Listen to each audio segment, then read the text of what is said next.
Good evening, everyone. Wow, you can hear me. Hi, I'm Kim Nichols. I'm the Executive Director of ARF, and I want to thank you for being here this evening because it's nights like this that really make a difference for the bond between you and your dog. And I'm so appreciative to these four here who have ongoing training and have really brought ARF's reputation up thanks to their dedication and creativity. You're also going to meet a few ARF dogs tonight, which are some of our recent rescues. The star of the show, who we worked with extensively that we were going to show off tonight, actually went home yesterday. So, yeah. But there's even more to this. The time that we spent with her, she is now going home. She's going to be an emotional support animal for a young boy who is hyperactive. And his OT came in and met the dog. The parents met the dog. And this is a puppy who also has a high level of energy, who sat down immediately and was so peaceful with this child. It was beautiful to watch this. And this is training. This is finding the thing that your dog loves and matching those people. That's what makes ARF special. That's what makes our jobs the best jobs in the entire world. So thank you for joining us tonight, and enjoy the panel. I want to just welcome you to the training center. My name's Caryl. I'm the Director of Training Programs, and I want to introduce our panel. All of our panelists do training classes here, are all certified professional dog trainers. Gail Murphy, Amy Kurtz, and Veronica Grzybowska. I'm going to bring in our demonstration dogs.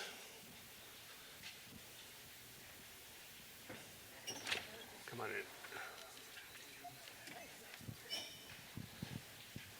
So joining us tonight, we have Moose and Biscuit. And what we are going to do is give them some enrichment, right? So that is one of the main topics of our conversation tonight, is in the off-season doing enrichment activities with your dog. Does everybody know what the term enrichment is referring to? So enrichment is referring to giving the dogs, or any animal, an activity that utilizes their natural instincts. So sniffing, eating, scrounging, all of that is enhancing their activity as opposed to living in an environment where they cannot exercise their natural instincts. And I do need my notes. So the history of this, just briefly, started with in zoos and lab animals, where, if you remember way back, zoos were basically just some concrete rooms with bars and no windows.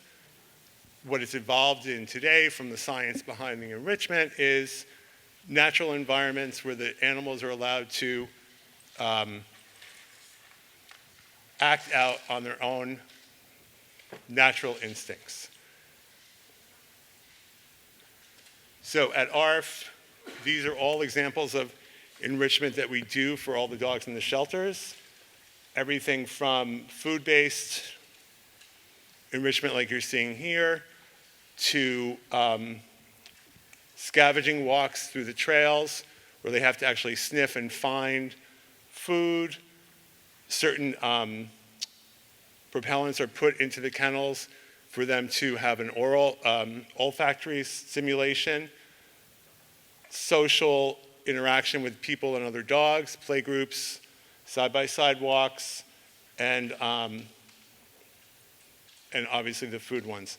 The last thing that the dogs get in the evening in the kennels is a frozen cup of bone broth, which the licking process settles them all down, so the whole kennel gets settled, and then they're good for the rest of the evening. Just on to my right here, you'll see that dog with the large red. It's a Kong wobbler. You would be filling that with treats or with kibble. And if you can see that there's a hole on the side of it, it's bottom weighted. So it's actually like a weeble. So the dog just knocks it over, and hopefully the kibble will start intermittently dispersing to keep the dog knocking it over, and little by little get reinforced for working with that and having a slow way to feed. Also, there's a small red rubber Kong there that's stuffed with frozen dog food. Initially, when you're using a Kong, you want to make it a lot easier for the dog. You don't want to have it frozen. You want to have, let's say, cream cheese or peanut butter or wet dog food, especially at the top, to get the dog just interested in licking it. Little by little, you can make it more difficult. And then also I put down a slow bowl, which is a maize feeding bowl, which slows the dogs down while it's eating kibble. You can also put liquid in there. You can also put peanut butter or cream cheese and have the dog lick it out of that maize thing. So the idea is just feeding, especially something like kibble, out of a bowl. The dog can inhale it very quickly. They can also gulp a lot of air, which is a threat for bloat. So you really want to slow down their dinner. It's one of the highlights of their day, so you really want it to make it last for a long time, so they feel satisfied as well. And then just on my right, what this dog has is a snuffle mat, and it's filled with kibble. What I loved seeing was that as soon as the dog saw it, she picked it up actually by the hairy part of it and shook it.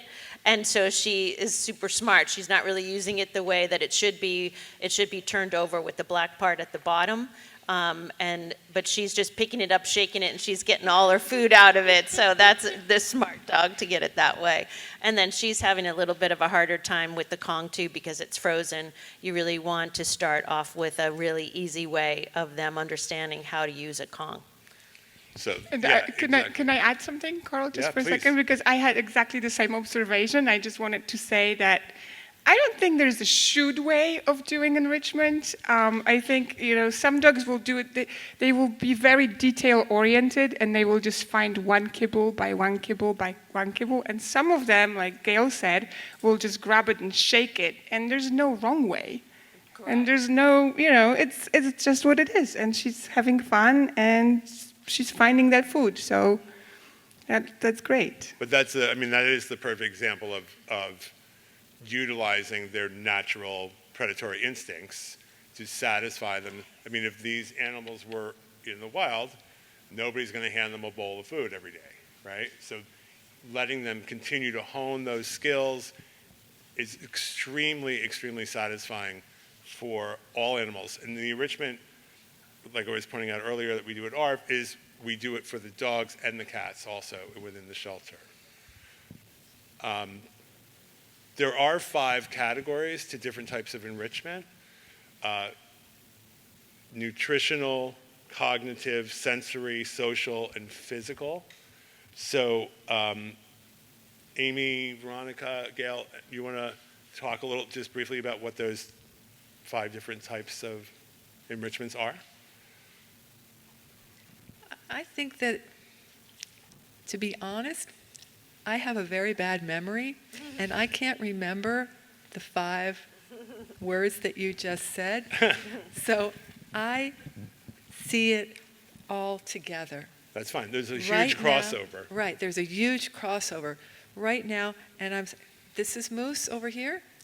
What Moose is having is both social, because Moose and Chelsea are interacting, and sniffing.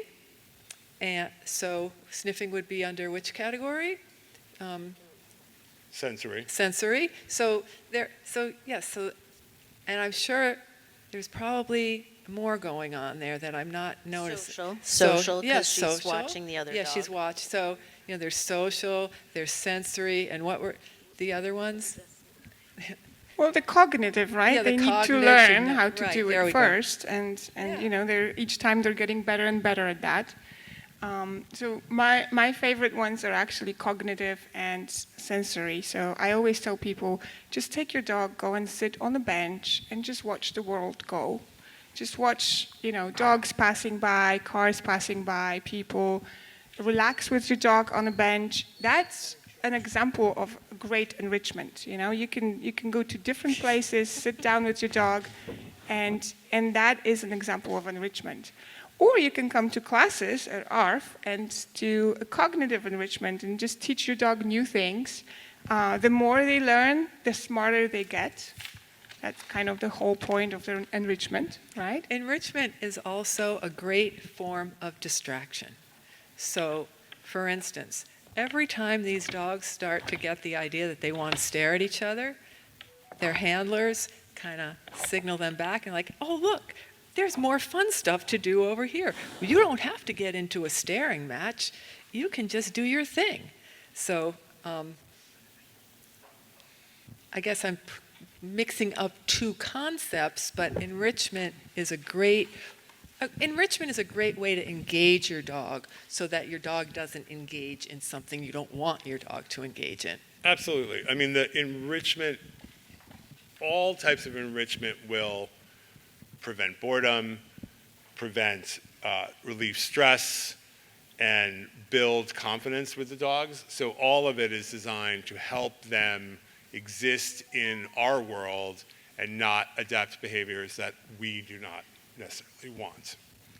I don't know if anybody's ever had their puppy or their dog, when you put food in the bowl, and if it's dry food, they'll pick up a piece and walk it over to like the mat and then eat it on the mat. And you're like, what's that all about? And then if you found out, like if you just took the kibble and sprinkled it on the floor or sprinkled it on the mat, then the dog would eat all the kibbles.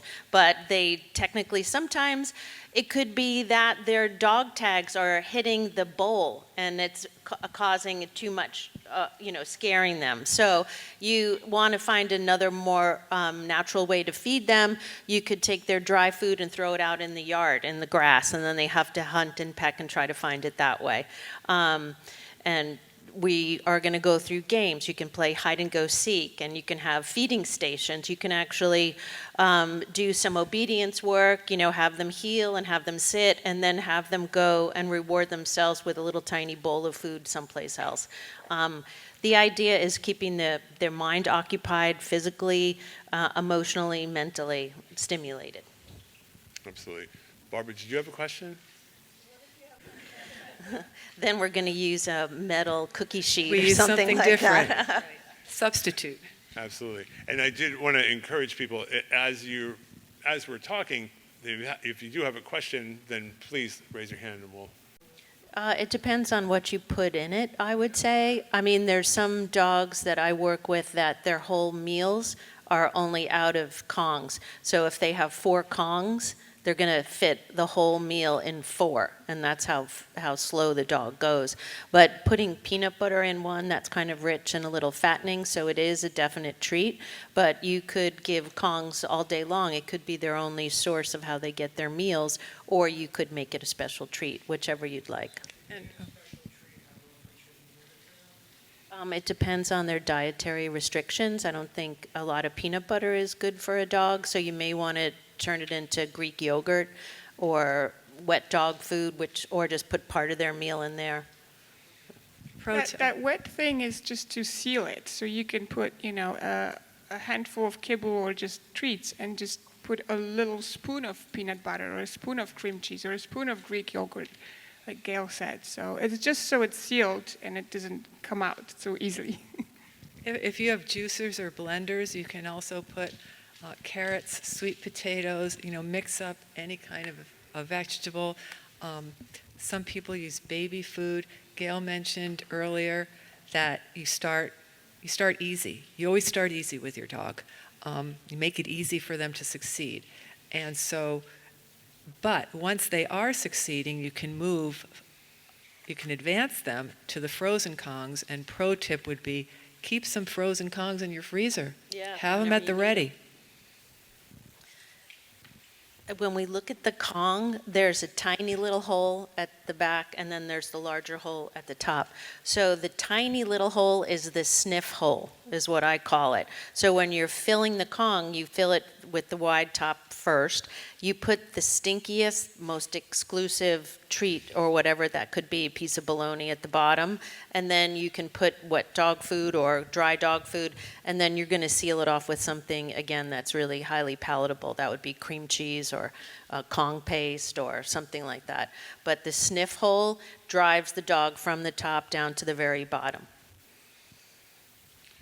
And you can use the Kongs and any of these interactive devices whenever you feel like you need to use them. If your dog is having a little separation anxiety in their crate, these are great. You can also just, if you know that the dog needs a little bit more mental stimulation, a little bit more enrichment. I know plenty of people, including Cindy, who's the lead trainer here at ARF. I think she still uses a snuffle mat to half of her dog's daily meals come out of the snuffle mats. So you can use them all the time. They don't just have to be for special occasions. They can be a treat, but if you find that you need to give them a little bit more stimulation, they can certainly have that. I also forgot to mention at the beginning, Cindy was supposed to be here, but she is not feeling well, so she is not here this evening. So, Gail, do you want to say what you just did, Gail, or can I just? You go ahead. I'll narrate. You do the visual. I'll do the. All right, I'll be the narrator. Gail just gave Moose a puzzle toy, and she had previously given names. Biscuit. Biscuit, Moose and Biscuit, food, yum. Previously given Biscuit a puzzle toy. Now she's filling this puzzle toy, and both of them are, you can see, this is cognitive. They have to figure out, what do I need to move around so I can get at that yum yum inside. So, they're really good at this. Using their paws, using their nose, and then they make these puzzle toys with different levels of difficulty that you can make them easy in the beginning and gradually make them more difficult. But smart dogs get them done pretty quickly. And also for instance, Barbara mentioned that some dogs will eat the mat. Some dogs will chew up The puzzle toy. A puzzle toy. But maybe you find one that is not as easy to chew. Or you just pick it up when they're done. Right, Yeah. exactly. Yeah, something like a Kong is great if you're going to leave the dog unattended, but the puzzle toys, other things, the snuffle mats, if they're going to rip them apart, then obviously you're not going to let them have them all the time. We can also use something like an empty water bottle with just some kibble or some treats in there and let them kick it around and try to figure out how to get the treats out of the empty water bottle. Yes, Kim? You need a lot of room. Space. Most dogs should be fed always distant from each other, just so that they're not looking over their shoulders waiting for some guy to pounce on whatever you don't finish, or making you hurry up because somebody's waiting behind you. So if you're going to do enrichment, it would be better to separate them and have a place. Like, let's say an older dog is a slower eater than the other two, he should be behind a baby gate and let him have his time with his food. So enrichment can be inside of a crate, and it could be just a way to be in your studio apartment and have something to do. Have a little laundry room where someone can go and be enriched, but I think it might be a little, depending on the dogs, not be able to have anything too close, right, for resource guarding issues. So all of this enrichment There's conversation. one more question. Oh, There's one I'm more sorry. question. Yeah. So with dogs like that, when they're very, very smart, my first to go is clicker training. So any kind of tricks, when you teach them tricks, when you teach them, teaching tricks and clicker training or classical conditioning will be when you just do nothing and you just stand there and your dog is presenting you different things. We could go a little bit deeper into that, but it's basically when you teach them tricks, like weaving between your legs and things like that, that could be a solution, But also, Gail mentioned in the beginning, and that's my favorite to go to, in the summer when people have dogs that are constantly wanting to do something, going and play with me all the time, I just say, feed them like chickens. take all the kibble that you give for breakfast and just throw it in your backyard. And just feed them like chickens, right? Like, and just throw it. And then they will eat their breakfast for 25 minutes. And after that, and this is important because I think we haven't mentioned yet, why are we doing enrichment? Why we do that? Why we, show them all these games, puzzles, this and that. Yes, we want, every now and then we want a half an hour of quietness and be away from our dogs, right? But most importantly, that quiets them down, that your dogs will be satiated after that. They will be very fulfilled, but also smarter, a little bit more tired, right? So you have to, and each dog is different, so you have to find what makes your dog have fun.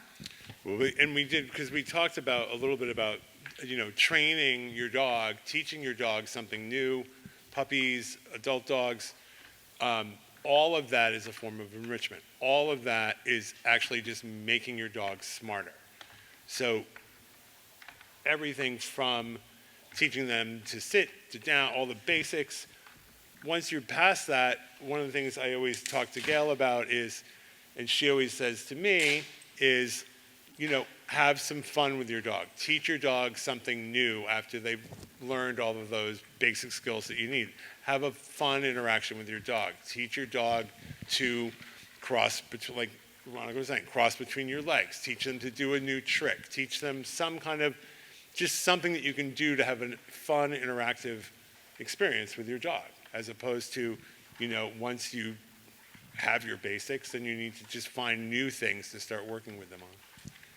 This gentleman in the front row had brought in a long line and wanted to know how to use it for his recall training or when he should be using it. I'm a huge advocate of a very long line if you're in a safe environment and you want to give the dogs opportunity to smell and to explore. Dogs, with the difference, we have about 6 million scent glands, and dogs have 300 million scent glands. So it's such a big enrichment for them to be sniffing. It's almost like going through the museum and looking at pictures and paintings all day long. At the end of the day, you're tired because we see the world through our eyes. They see the world through their nose. So taking in the full spectrum of every individual scent molecule will make them very exhausted. But even taking that long line, let's say, out to a field, and the dog has 15 to 20 feet or 30 feet of length to go sniff, and you were talking about doing recall training, you have a really nice high value, let's say, liver, freeze-dried liver in your pocket. So you'll just drop it down by your feet and call your dog and point to where you dropped that liver. So then the dog listens to the recall come, and then you just point, and then you're out there with your dog finding things. And so the dog's like, boy, I didn't find that liver treat. I'm gonna be listening to you the next time you call me because you seem to be finding really great things in the environment. So that is just a super fun way to teach recall training in an outdoor environment, and you can do the same thing in the house. To add to what Gail's saying about the olfactory skills of a dog, taking them on a sniffy walk, which in the trade we call sniffaries, is you can take a dog for a 20-minute sniffari, and it's equal to at least an hour of just walking. It really tires them out. So what I often say is there are training walks. There are walks where you want your dog, like, I don't particularly use the word heel, but you want your dog at your side. There are walks where you want your dog right at your side. And then there are walks where you just let your dog explore. And, you decide before you go out, okay, what kind of walk is it going to be? What are we going to be doing today? Or it could be combination. Absolutely. So that brings us actually kind of back to why we're talking about all of this, as far as, the title for the evening was enjoying the off-season with your dog. So why we're talking about all of these enrichment activities, sniffing walks, all of that, as we're about to spend more time indoors, as opposed to being outside 90% of the time through the warmer months, a lot of this will become more and more and more important for you dogs, because they are going to have, in a normal summer activity, everything smells differently, everything looks differently. They're outside a lot more, on leash, off leash. In the colder months, your walks are probably going to be shorter. They're going to need more things to do indoors. So one of the things that I wanted to ask the panel again is, we've talked a lot about feeding them like chickens, all these different things we can do outside. What are some of your favorite indoor enrichment activities, just like Veronica is demonstrating right now?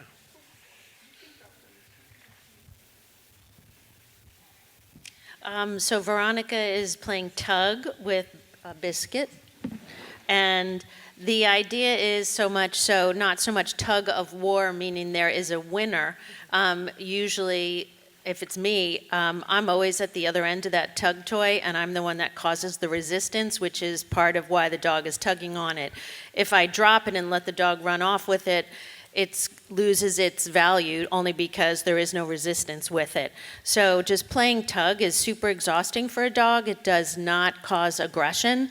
It actually appeals to the basic needs of the dog to have tugging, and then also you can teach a solid out or drop, and then you can also add another cue in order for Veronica to present that toy again. So she would say, sit if you want me to play tug again with you, and she may sit on the rug as opposed to the slippery floor, and so she asks the dog to sit before she plays tug again. So I love tug. It's exhausting for the dog, but it also, yes, she works on dropping it out, and then again with playing, it's the anticipation of a reward is actually a higher value than getting the reward itself. You get a very high spike of dopamine when you are thinking about going on vacation and you're packing for vacation and you're thinking about how great it's going to be, and then sometimes when vacation comes, your dopamine drops. So just like the opportunity to tug is going to get the dog in a better state of mind than actually getting the tug. So anticipation of reward beats actually receiving that reward. And that goes to the point of that there are different kinds of rewards. Finding the food is a reward. Getting to play is a reward. Getting to be with your person is a reward. There's lots of different rewards out there. It's not all about one thing. I would like to add a little bit to tug of war, tug. When we talk about enrichment, lots of people think about just mental stimulation, just, finding that food in the snuffle mat, whereas tug is an active activity. It's a high energy 5-10 minutes of tugging, playing with that rope, running, but it's also very mentally stimulating, especially when you play with your dog. I really always tell everyone who takes the classes here that you don't want just the dog to tug without thinking about it or just running after the rope. Make them sit, make them go down, make them think. Make them do something in between, and then tag with them. And Caryl, if I could just talk a little bit about fetch versus tag. Yes, just please. For a second, okay? Yes, please. So, obviously, I'm not from around here. So when I came, I discovered Americans really like play fetch with their dogs. We don't do that much in Europe, but everyone plays fetch all the time, and I don't have anything against it. It's absolutely okay. I play fetch with my dog as well. But sometimes we can overdo some things. We can overdo it, and it's not too healthy for our dogs mentally. I've seen personally lots of dogs that are very ball obsessed. They just want you to throw that ball, and they just want to go, and they just want to chase it, grab it, bring it, chase it, grab it, bring it, chase it, grab it, bring it, all the time. The problem with that is every time they chase, the adrenaline levels and cortisol goes up. They grab that bunny, that ball is a bunny ultimately, right? They grab it, they bring it, there's no killing, there's no shredding, the predatory cycle that our dogs need to fulfill, right? So when we tug, and I like to advocate for a ball on a string, right? You can play fetch with that. You can throw it very far, far away. And imagine this is a bunny, right? Your dog sees the bunny. Maybe they have to sniff it out. Then they orient it. They see it. Then you throw it far, far away. They have to chase. When they chase, it's really stressful. It's like, will I get it? Will I not get it? Oh my goodness, I need that dopamine. I need that cortisol to go faster and grab it. And then they grab that and bring it to you. I encourage you, grab the end of the tag or the rope and tug with them. Kill that bunny together. Kill it. Because that, you're laughing, but that killing the bunny, it's actually lowering the levels of cortisol that that dog just acquired by fetching, right? So you're tugging, tugging, tugging. You calm down, the dog calms down. Okay, ready? Let's do it one more time. And you probably will do it 5 times, no more, right? But at least your dog will be thinking. Your dogs will be using all the things that they're used to, right? The nose and the brain, and in the end, they're going to be very satiated. And when we chase the bunny and kill the bunny, what's the last thing? We need to eat the bunny, right? So when you finish the game of tag, throw a couple of treats on the ground. Just let them eat that bunny. Take the tag toy away. Close that circle, okay? Close that circle. Don't leave them hanging. I chased it 50 times and nothing happened. I didn't kill it. I didn't eat it, right? So, yeah. I'm going to add an anecdote that doesn't have to do with a bunny. Sorry.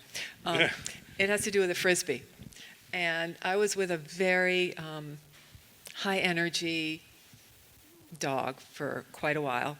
And the dog's people love to throw Frisbee and say, oh, the dog loves Frisbee. They have this huge backyard. The dog loves Frisbee. The dog loves Frisbee. I made like an executive decision. I'm going to throw that dog Frisbee 10 times. And then we go inside. And then maybe later in the day, I'll throw that dog Frisbee 10 times. That's enough. And when the dog brings Frisbee back to me, sit, drop, or drop, sit, drop, sit. Okay, I'll throw it again. Drop, sit. Okay, I'll throw it again. But not time after time after time after time, because as Veronica was saying, that just gets them so ramped up, and I don't want that. So physical exercise is necessary, that fun of chasing is necessary, but we're partners. We're partners with them. And we're not the boss. We're a partner. They don't get to run the show. We're running the show together. Okay? So there's some cooperation that needs to happen. It's not all about, I'm running, I'm getting it. Oh my God, oh, it's so great. That's not the deal. Yeah, and I would say that it's always important to end the game when the dog still wants to play and not let the dog end the game.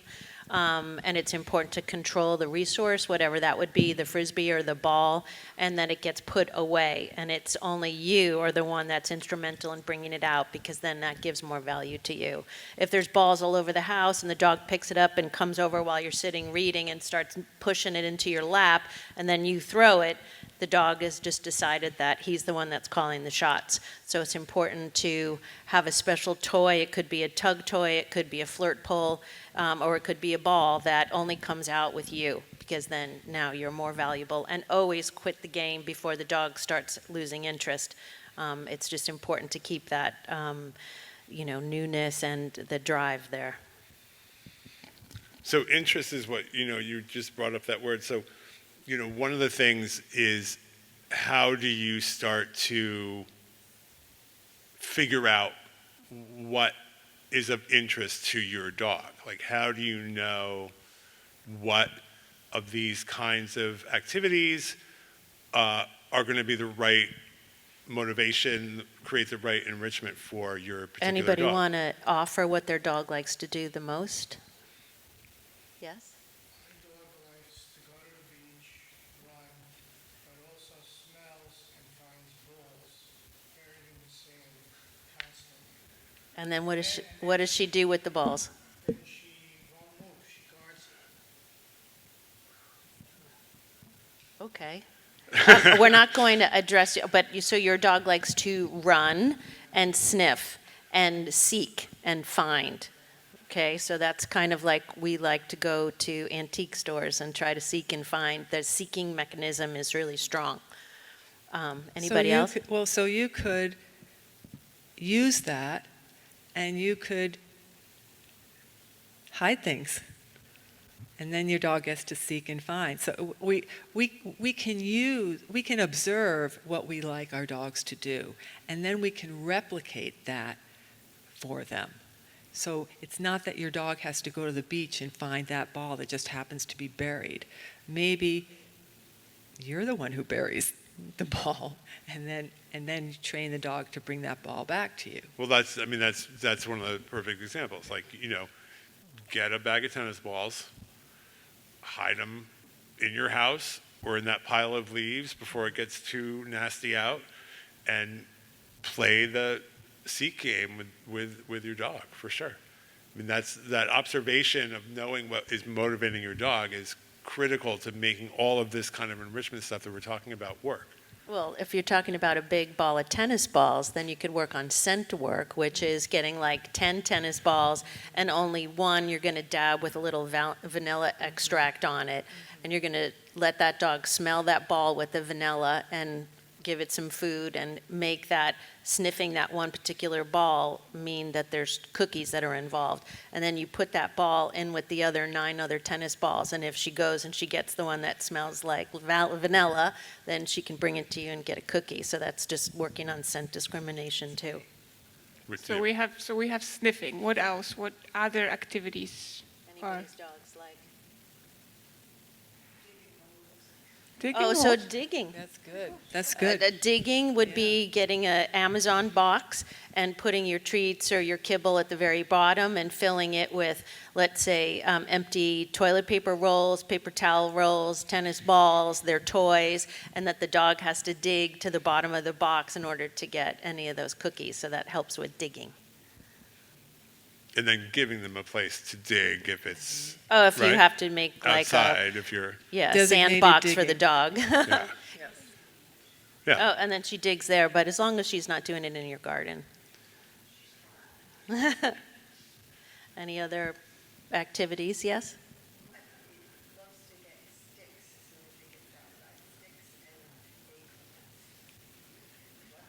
Just carries them in the mouth, or what does?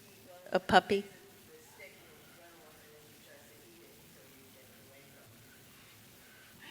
Okay, so how old is your puppy?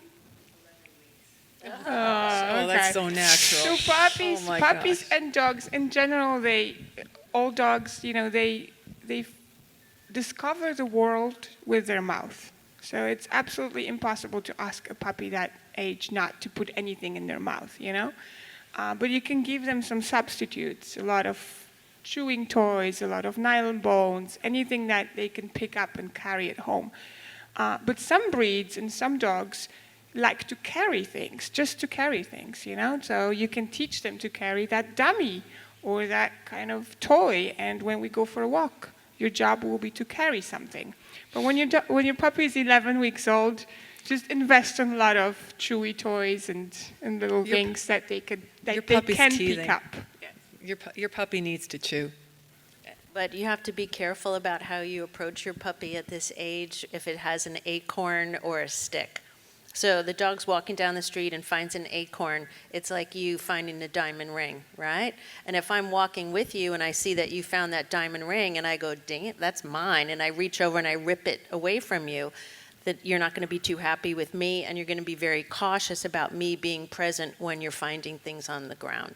So it's important that you acknowledge that puppy found that acorn, which is his diamond ring, and you want to say, wow, I'll trade you, and you want to put that little very tasty morsel on his nose so he drops the acorn, takes the treat, and then move him on to another area. If you keep opening his mouth and pulling out the acorns, we don't want them ingesting a lot of acorns because they are high in acid. But if you keep being the thief, the dog will now take anything that it has and run very far away from you. So you have to be just working on that trade right now. Like, So- wow, that's a great stick. I'll trade you, you know. Exactly. So if I know some of you are in my puppy class, if you ever are in basic obedience, you know I've always emphasize the difference between leave it and drop it. Leave it is before it gets in their mouth. Drop it is when it's already in their mouth. And as Gail said, as I say too, you never take something out of your dog's mouth. You are not the thief. You are the person who offers them something better. Wow. You acknowledge what they found and you offer them something else. And it's an even trade. And sometimes, even when you're first teaching it, and if it's not an acorn, you might even give the original thing back to them, so that it's basically building trust. You are not the thief. You are not the bad person. You're the person that oh, okay, I can open my jaw. Nothing horrible's going to happen. We like jaws opening to let go of things. Barbara? Well, I just think you need to find a lot of different things that you can do with your dog. Your puppies, yes, they like to run, chase, and do very high energy activities. But remember, your puppies will be senior dogs one day, or maybe they will break their leg, or maybe not. Let's hope they will not. But I'm just saying, just show them other activities that they could do if they could not run, or if the friend was not available, things that they can do instead. So we're right? So if we can run across our yard, right? You can play with a flirt pole, yes, absolutely. Okay. But I think that you can play fetch, you can do all the chasing games and things like that. But I think even more important is to find other activities that will substitute that, right? And will just teach your dog that there are many different ways of spending time, and there's many different ways of having fun, because maybe one day the friend will move away, or maybe one day your dog will be a little bit sick, or something, and you don't want them to be super sad. You want them to have some other things to do. So without anthropomorphizing, although maybe I am, we might have a friend who moves away. Or we might have some activity that we love that we can't do anymore. We find something different. And we find another way of fulfilling a need. And that's exactly what this whole panel is about, is finding other ways of fulfilling what our dogs need to do. They don't need to sit there and be bored all day. They need to do something. They need to be engaged. Except when they're resting. Like I always say, you want to be the center of your dog's attention, except when you don't. You want your dog to be engaged, except when your dog is resting. So that's the whole purpose of this panel, is introducing all kinds of ways. I mean, Barbara, I would play the Find It game too. I would do sit, stay, duration on a mat. You should be able to graduate to walk into another room, drop one good treat, walk back to the dog, release the dog with a Find It cue, and then he has to go find it somewhere in the house. And that builds good distance stay, and then, impulse control on the mat. And I only do one treat when I hide one, because if you do multiple treats, the dog will probably stay out way too long. So if you just say, sit, stay, go hide the treat, come back, find it, he's going to get that one treat and then put himself right back on the mat for you to do that again. And going out with other dogs, and it's wonderful, but in a real world that we're their pack too. So it's great to go out and have fun with your friends, but you always, come home with me. So we have to make ourselves very valuable as well. Absolutely. Any other behaviors?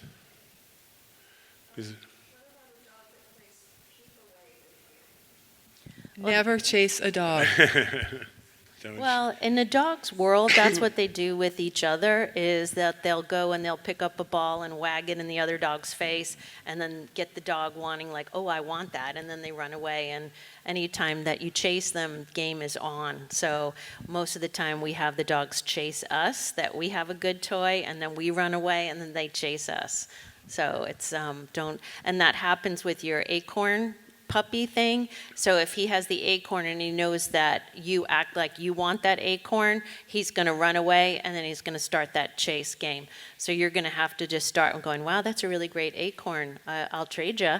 And then hopefully he'll just drop it and take what you have, and then you move on to something else. But And to Barbara's point, to Barbara's question, and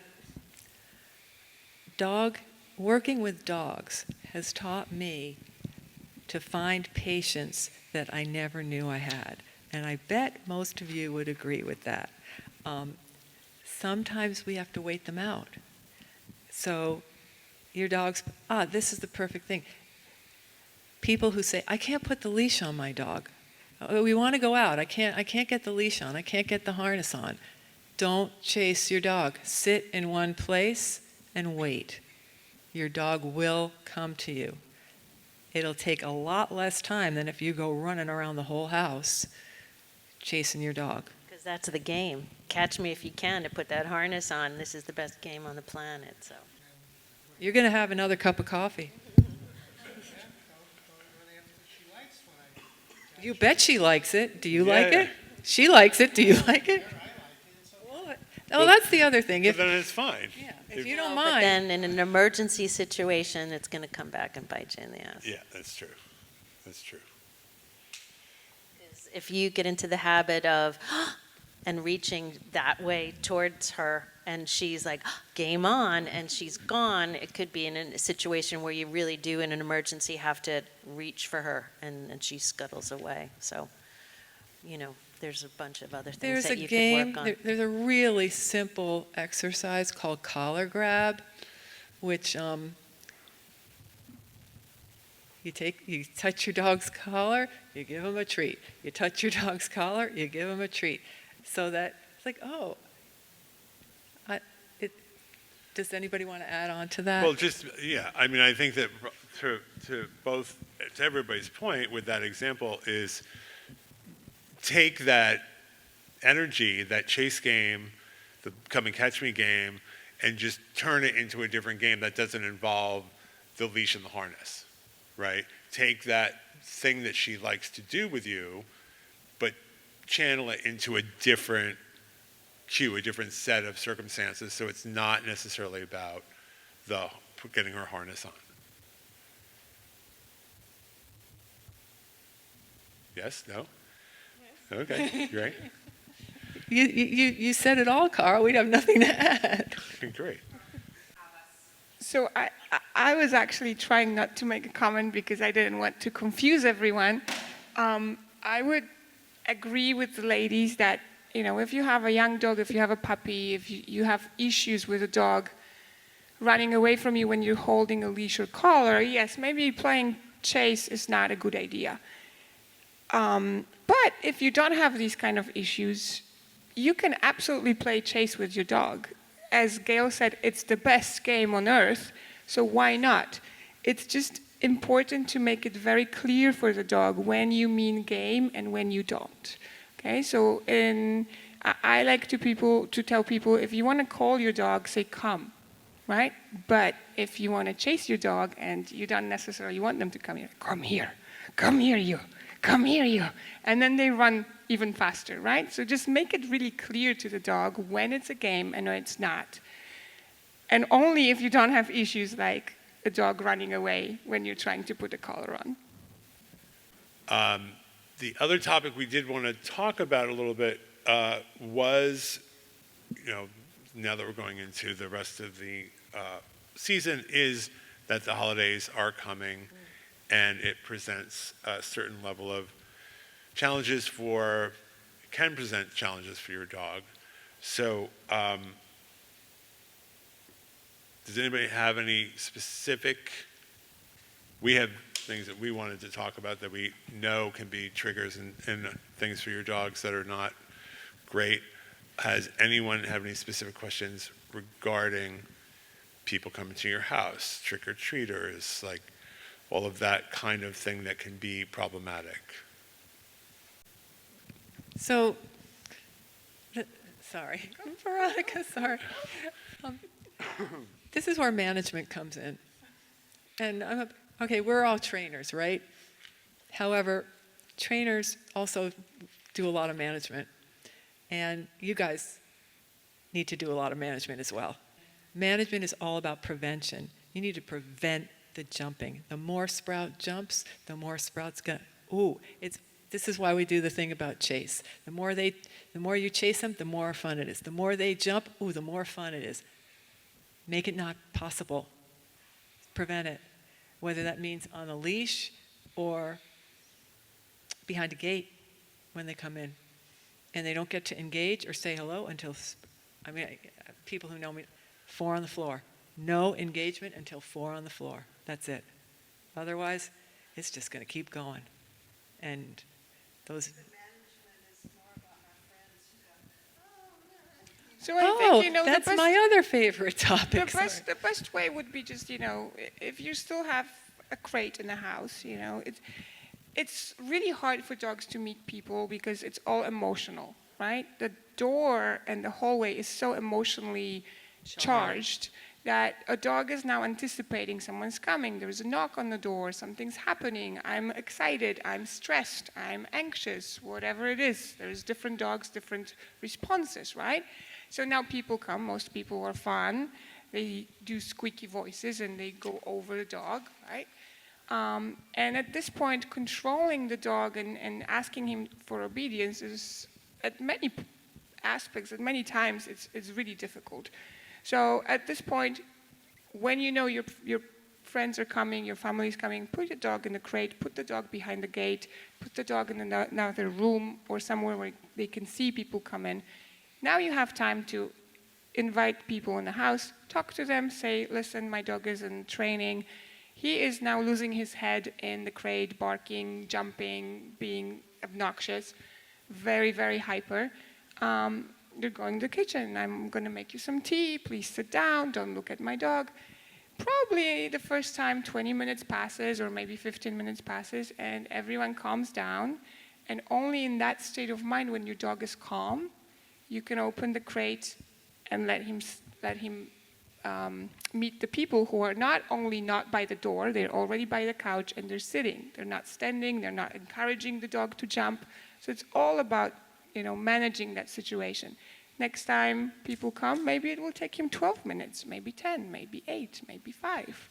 At some point he will understand people coming in. I don't have to get so excited because the longer I'm in that state of mind, the longer it takes to meet them.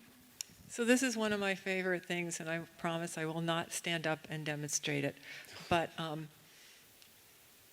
when I meet somebody, I do not want them in my face. I just don't. When you meet a dog, or when a friend of yours meets your dog, if they You go, promised. Yeah, You okay, promised. okay. I can't stop myself. It's so hard. It's like, oh, coochie coochie coo. Oh, you're so cute. Oh, I love you so much. But it's like, no. It's there. No.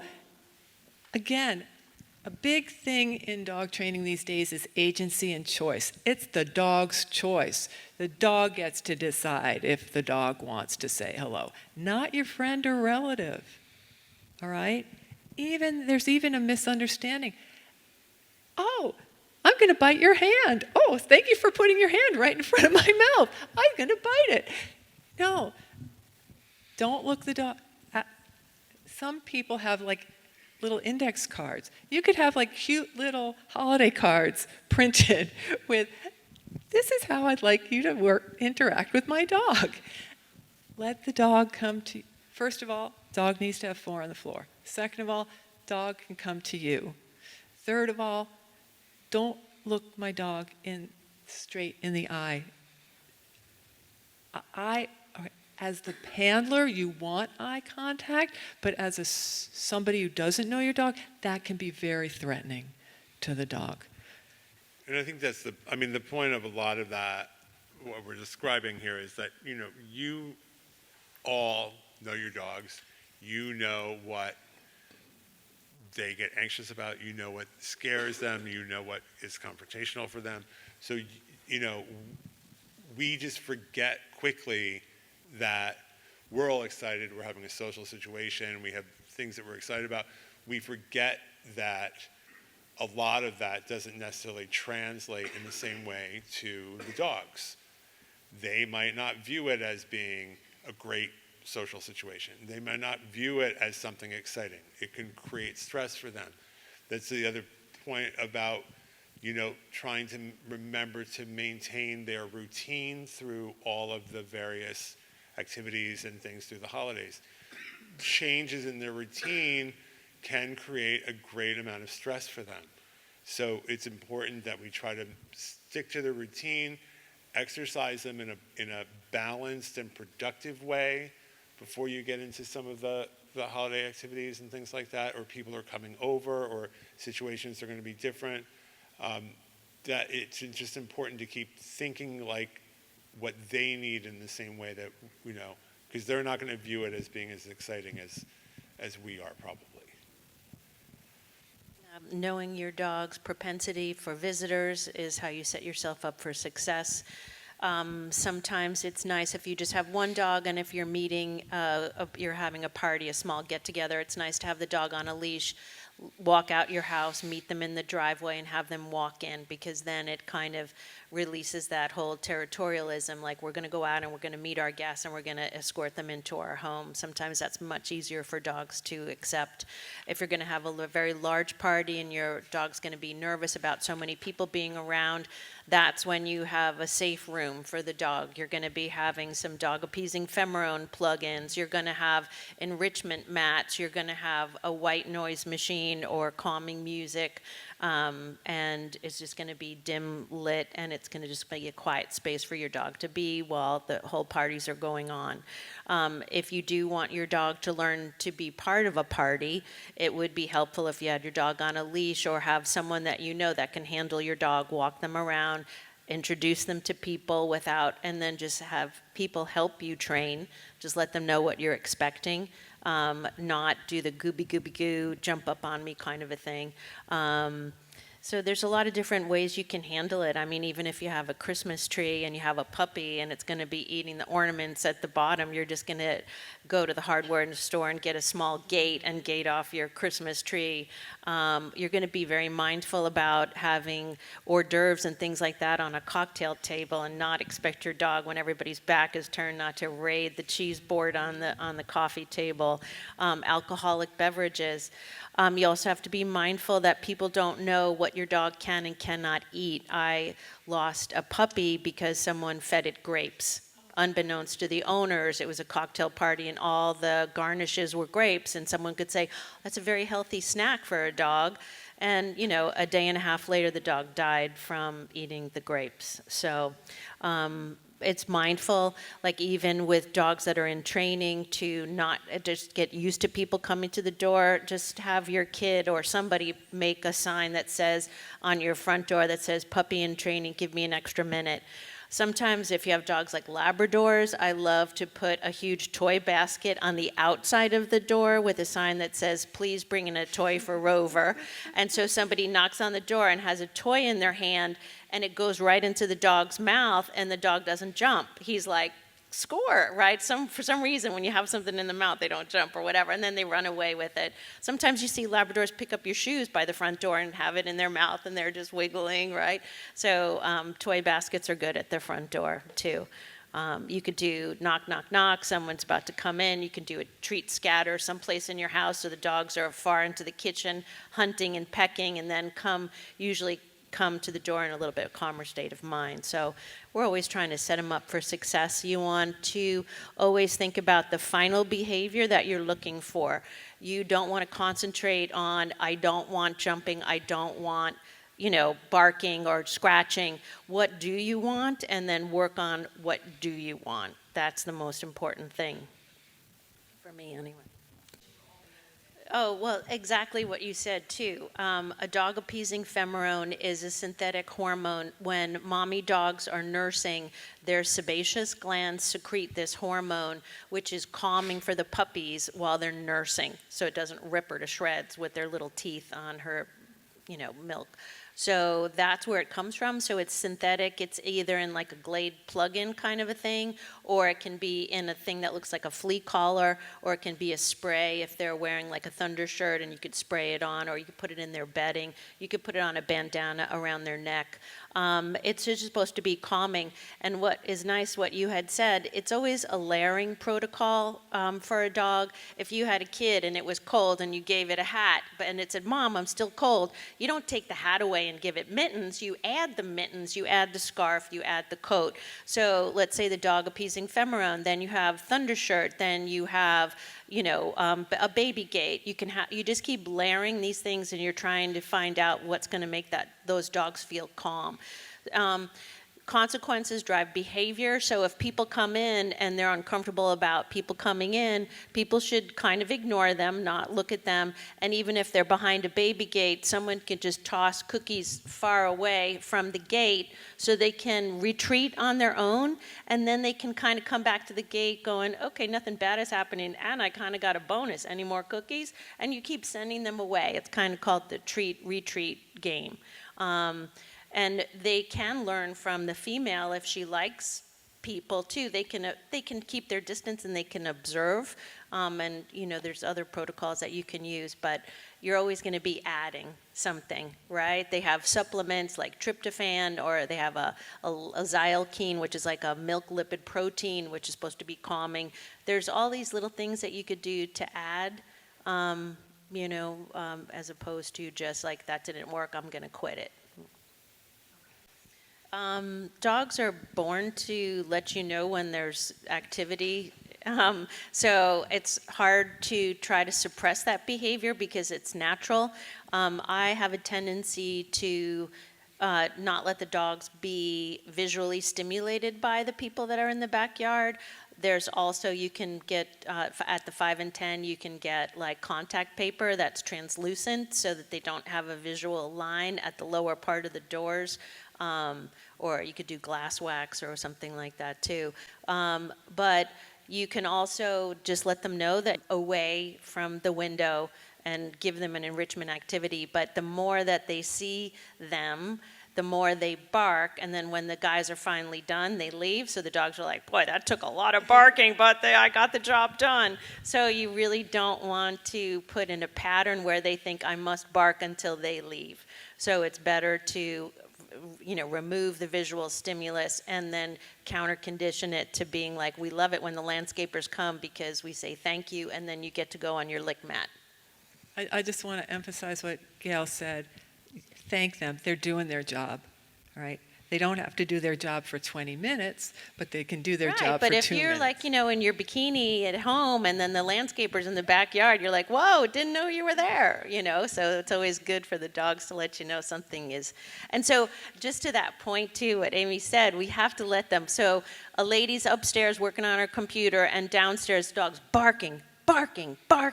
She's like, quit it, shut up, that kind of thing. Barking. She can't take it anymore. She comes down the stairs and she realized she left a pot on the stove that's burning, right? So I always want to find out what they're talking about. And if we listen to them and we go attend to what they're letting us know, they're just going to be like, thank God, it's a team relationship too. So we just don't want to bark with them and say, shut up, That's great. Yeah, exactly. That's great. Exactly. Perfect. Any other questions for the panel? I'm just going to add too, if you want to are we doing the do-it-yourselfers? We do it. Why? Yeah. A couple of do-it-yourselfers is like this towel that's laying on top of the mat. What we can do is spread it out and do a little line of treats or kibble, fold it, a little bit more lines of treats, fold it. So we end up rolling it up like a Swiss roll. So then we put the roll on the floor, and the dog has to push the towel with his nose to get his kibble, push it some more, push it some more. And then they're working for like 20 minutes just in case they missed one, too. So that's a nice, cheap enrichment idea to do. So that's the point, is that there are things in your house. You don't have to, yeah, it would be great if you go on Chewy or you go to the pet supply store and you could buy all these things, but you don't have to. I'm assuming that everybody has an old towel in their house. Something that I've discovered is, like, there's all these muffin tins, there's all these baking sheets. I don't bake that much anymore. So I use my muffin tin to freeze some chicken broth or freeze something, and then I have a whole big licky thing for the dogs. So, Veronica, is there something that you have? My husband orders a lot of things on Amazon, so I have endless supplies of boxes. And like Gail said in the beginning, you can layer in the box different things so they can dig in it, but you can also close it with some treats inside, close it, let the dog get into it just to get the treats. But sometimes I just let them shred the box into tiny little pieces, and they love it. They love shredding the boxes. That's the best game we have. Well, that's what, I mean, does anybody have a dog who loves to shred their toys?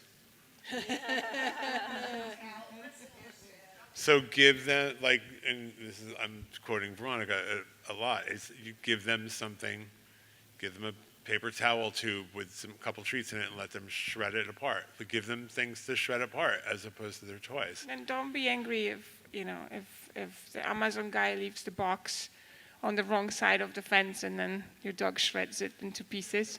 That happens. That happened once to me.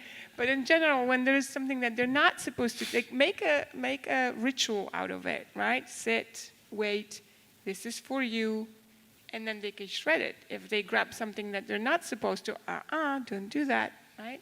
And then they know. Oh yeah, that's genius. That's genius. So Sprout has the whole lettuce that he just he eats it or he just shreds it. It doesn't work on all dogs. I tried. My dogs are like, what? Vegetables? I'll take some brown packing paper that, let's say, the Chewy box always has. I'll take a piece and I'll put some treats in it and I'll crumple it up. And I'll take an old sweat sock and I'll shove the crumpled at the bottom of the sweat sock, and I repeat that 3 or 4 times. So I've got this treats inside of the brown paper all crumpled up and shoved into the sock, and then I tie the sock off and I put it on the ground, and then I let the dog shred the sock, shred the paper to get the treats, and it's just what I would do with an old sock. So. You have to be willing to sacrifice. Yeah. And it's something that, if you give it to them, they understand. It's not like they're stealing the sock out of the laundry basket and then playing keep away. And again, they know exactly what you find valuable. They'll get your eyeglasses, they'll get, your remote, whatever it's going to be, because what they're looking for is the way that you respond to that. My glasses. And then the air, and then they're running and everything. So just you have to watch that game. But anyway, so it's when you give them something like old paper towel rolls, toilet paper rolls, put cookies inside and press the edges in and put it on the ground, and then they'll have fun shredding that. Absolutely.